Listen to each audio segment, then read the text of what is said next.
Let's get into it. What's your take on that? Just before we get there, and Rusty said it, he went to Dispatch, and then he went to the Cheetahs. Well, there's another coach, Iman, that I think, wasn't he at Dispatch as well? He was definitely with the Cheetahs. Yeah. When he came to coach us, we played a game against the Free State, and Ruan Pienaar was like their big star. So he said to us, first line out, Victor, we throw to you. You don't throw it to Fourie, we throw it to Ruan. And he wanted 3 loosies from behind just to smash Ruan. I just looked at him and said, Coach, never happening. So what Rossi is saying, he's got the players buying into it. Yeah, I think firstly the line-out maul that they used. Okay. I like it. I mean, we've used it. We've put up mauls from scrums. We've put up mauls in the midfield. But we haven't used someone to lift the guys. So I think great innovation. Worked for us. We scored 2 tries off this. The first one not with the maul, but we pulled them in. The defence didn't know what to do. And then Williams had a fantastic game, didn't he? He did. And then Kane and Moody just the power to go over and score that try. Second one was a bit better.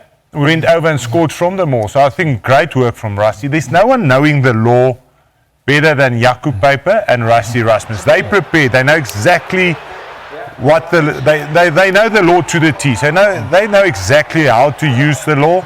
And here we see it. It's great. They can't pull that down because it's a maul. There's a lot of power. They didn't expect it. So we get set. And if the box maul is set, then it's a try. What should we look out for there? Well, yeah, I just think if you lift someone, can't get behind him. So 17, they must be able to get to the back. They'll probably try and sack it, so it's important for them to keep it up as well. But I think there's going to be a lot of other coaches that will probably go ask quite a few questions. What if they lift them, walk with them? Isn't it almost jumping into a tackle? So I think there'll be a lot of questions now from the outside. There is a law actually in the law book. I don't know what quite the law is, but you are allowed to jump in for open play as long as you bring the player down safely. So everything's about safety with regards to the player in the air. So you can't really walk with the chap either. I don't think that's very permissible. But also the referee very calm through this whole experience. The only way you can stop that is tackle the ball carrier, which is difficult because he's got 2 henchmen that are holding him up at the same time. All right, so I've got another question here, Jono. So guys have gone up. We'll get back. We'll get to the law. And I think it's been well explained by the guys. If you want to look it up, 9.26. As I said, you cannot move with the guys. So my question is, Jono, we make the pass, we create the pod, up they go. Pre-latch, is that something that you could consider? So here we go now. We don't compete. You go up, we stand still. Now the ball carrier for this thing to keep, you can go forward. Remember? Now the other guys are bound. If he makes contact, what happens to the pre-latch rule?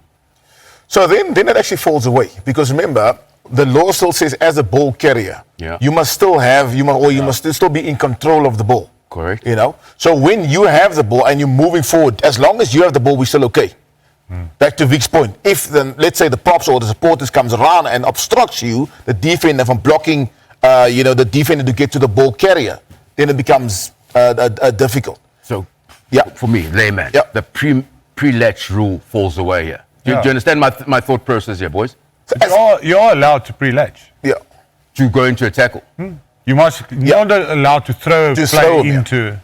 From a latch, throw him into the tackle. You're not allowed to do. You can. As long as you throw, we're good to go. And the other one is from a quick tap. The first spot not allowed to be pre-binded. That's the word. Pre-latch. Pre-latch.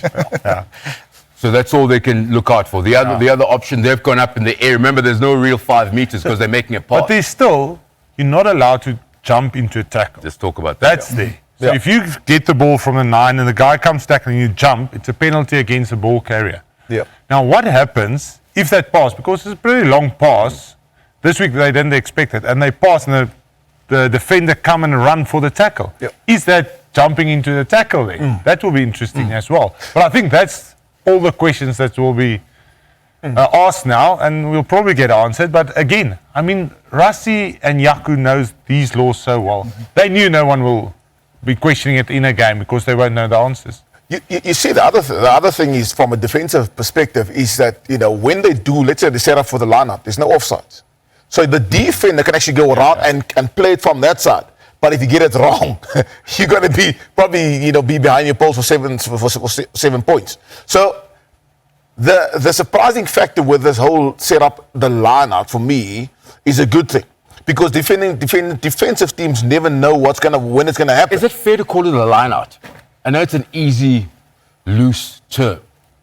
To call it a line-out, because I mean, we take it back. I think 2019. But maybe what do you call it of a kickoff? I mean, off a kickoff you get lifted by players as well, and you come all. So it's the same scenario. Let's call it a general line-out. Yeah. In general players. A general lift.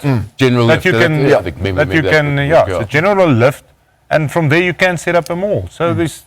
You saying, Jono, you could defend it by coming around? Yeah, as long as one of your players don't make contact. Doesn't make so as in a line-out, if let's say Vic takes the ball in the middle, we could create a vacuum. The defenders could open up.